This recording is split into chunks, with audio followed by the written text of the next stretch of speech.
To SharkNinja!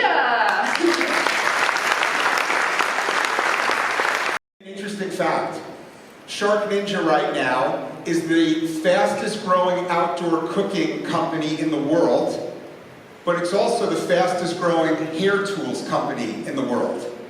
So it gives you a sense of, we are just out there focused on trying to find the next consumer problem and identifying what is the solution to that problem.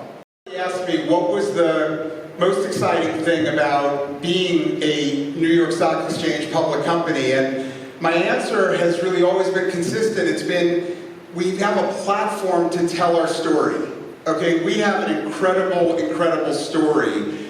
And what I'm so excited about here today is the ability to be able to tell this story to all of you and to all of the folks that are watching here. SharkNinja is a story of innovation. It's not an overnight success story. I mean, we've been at this for over 20 years. We're going to talk to you about kind of how we got to here and why we think we're just getting started in our business. The first is just to introduce you, if you're not familiar with SharkNinja, we go to market under two multi-billion-dollar brands that we created called Shark, which is a market leader in cleaning, home environment, and beauty, and our Ninja brand, which is a market leader in kitchen appliances, outdoor cooking appliances, other outdoor products. How we go about this innovation process, how we think about our consumer. So to give you a little bit of an overview of the two brands, the Shark brand is in 14 different categories.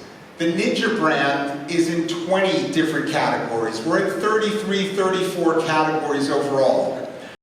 Where most fail to realize their potential. Where most fail to realize their potential.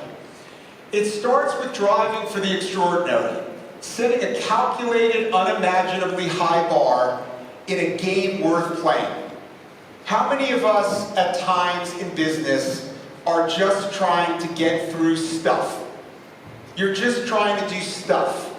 You've got a long to-do list, you never get through your to-do list, but you just keep checking off the next thing and the next thing and the next thing. And for us, it starts with this idea of setting an unimaginably high bar in a game worth playing. What's the game worth playing?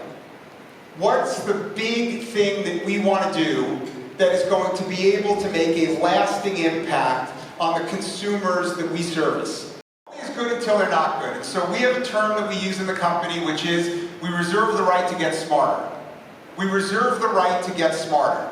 We make a decision, and ultimately, if we find out that decision is not the right decision, let's pivot, let's change, let's iterate, let's identify the gaps. But you could do all the planning in the world, but all the planning in the world gets ripped up once the consumer gives you the first piece of feedback. Once that first piece of feedback comes, you could either decide, I'm not going to listen, I'm going to put my head in the sand because I know what's right, or you're going to say, you know what, they've got a point.